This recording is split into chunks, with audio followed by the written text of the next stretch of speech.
Pam, naniniwala na kaya to ginagawa ngayon ni Saldico, hindi para sa bayan. Kaya to ginagawa ni Saldico para iligtas ang sarili niya at makaganti siya. Kasi ang pakiramdam niya ay sama-sama naman silang ginawa itong krimen na to. Tapos ngayon mukhang siya lang ang ididi.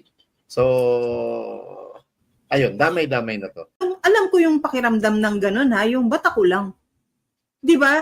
Ang hirap niyan. But the thing here, Marlon, is ang babalikan natin talaga na vindicated dito, alam mo kung sino? Si Vice President Sara Duterte.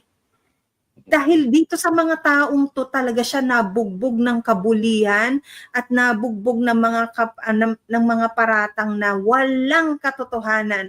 Hanggang sa ngayon, makikita mo ang sitwasyon kung nasaan si Zaldico. Nandun siya kung saan nila dinala naman si Vice President Sara Duterte nung nakaraan. Nagagalit pa rin daw si BBM. Nagagalit ka pa nun, Marlon? 2 billion per month? Tapos nagtatampo ka pa nang wala, masama daw ang loob niya dahil walang remittance. Ang kapal ng mukha mo. Kasi siya nag-umpisa niyan, Pam, di ba? Ako ang nag-umpisa nito, di ba? Kaya may karapatan siyang sumama ang loob kasi pakiramdam niya, binubukulan siya ng pinsan niya na si Martin Romualdez. Pero 2 billion per month, Marlon, di ba?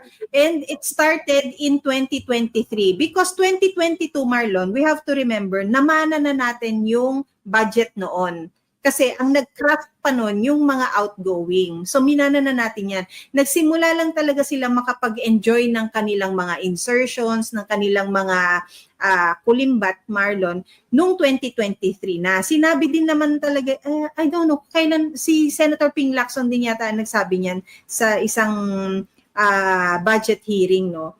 Pero 2 billion, Marlon, alam mo ba, kung meron kang 2 billion per month, siguro hindi na kailangan magmakaawa ng Philippine General Hospital na dapat meron silang gamot, Marlon. Hindi na kailangan pang tanggalan ng budget ang PhilHealth. Baka idadagdag ko na yun kung ako presidente. At siguro sa 2 billion per month ito, Marlon, per month ha, hindi ito yearly. Yung 2 billion per month, Marlon, baka hindi lang 22 ang classrooms. Yes. And take note ha, mga dilawan, pinklawan ha, ang binabanggit dito ni Saldico, baka mamaya ibalik nyo na naman yung 2016. Oh. And then, bago ko lang makalimutan na, una, si Jojo Cadiz, base sa information ko, nag-resign na rin